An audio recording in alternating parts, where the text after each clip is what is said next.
Hey everybody, it's Margitt. Welcome back. It's 2020 and I want to wish everyone a happy new year. In the new year, I said that I was going to start telling my story about my fibroids. And it's a story that takes over 10 years, so it's going to be probably about 6 or 7 videos, just short videos on things that may have worked or didn't work for me. But the meaning of the story is that if it wasn't for my fibroids with their persistence, I wouldn't be able to be in this place of connection with my spiritual self, a healing of my past and my lineage and the wounds that I carried from that. I would not be in a place of just this awareness that I have and this connection with my body. This beautiful female body that I now think of as sacred and magical.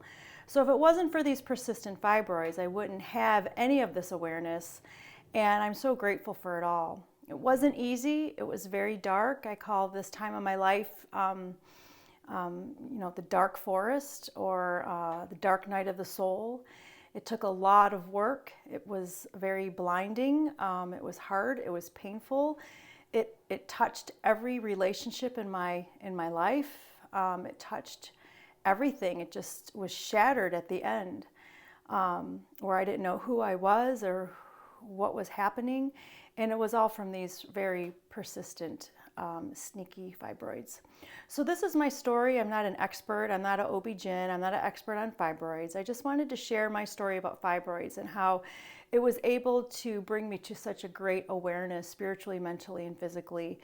And if this inspires you with your fibroids or with other things that are going on in your life, I feel like stories can help heal and help each other.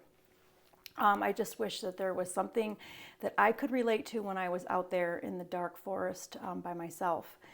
So at the time, you think about 2008, I wasn't on YouTube. I don't even think I wasn't even on Facebook yet. So I didn't even know what fibroids were. I knew that my grandmother had them and my mother had them, but really didn't pay much attention to what was happening. I know my grandmother had a hysterectomy. My mother went into menopause after that, so they really weren't symptomatic.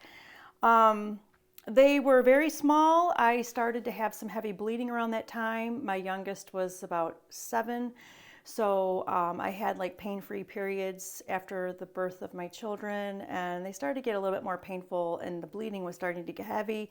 So on exam, during palpation, she felt that there was some kind of mass, and there ended up being 3 small ones. Did an ultrasound. It was kind of the wait and watch period. Well, back then, 10 years ago, I was really into holistic and alternative medicine. I was gluten-free, soy-free, egg-free, dairy-free. Watched my diet like a hawk, did lots of yoga, was just really conscious of what I was putting in my body. I did a lot of cleanses at that time, and at that time I was getting prepared to go to New York City to get my health coach certificate at the Institute of Integrative Nutrition. So I was really on board. I knew these fibroids. I was able to do something about them with my little toolbox of holistic health. And I was also working part-time as a nurse, and I was so disappointed with the modern medical model. And when I look back at myself at that time, I was petrified.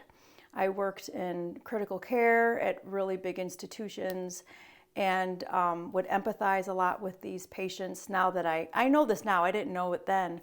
And there was a lot of pain, and there was a lot of suffering, and there was a lot of fear.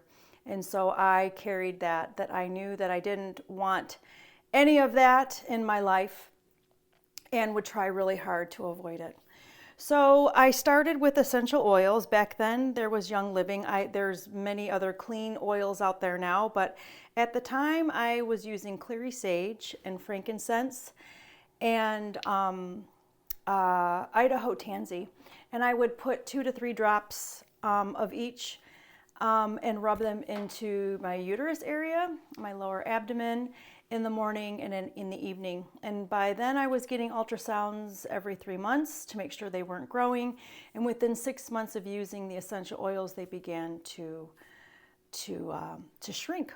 So that was really good. I was feeling great. It was probably the best physical shape that I had been in.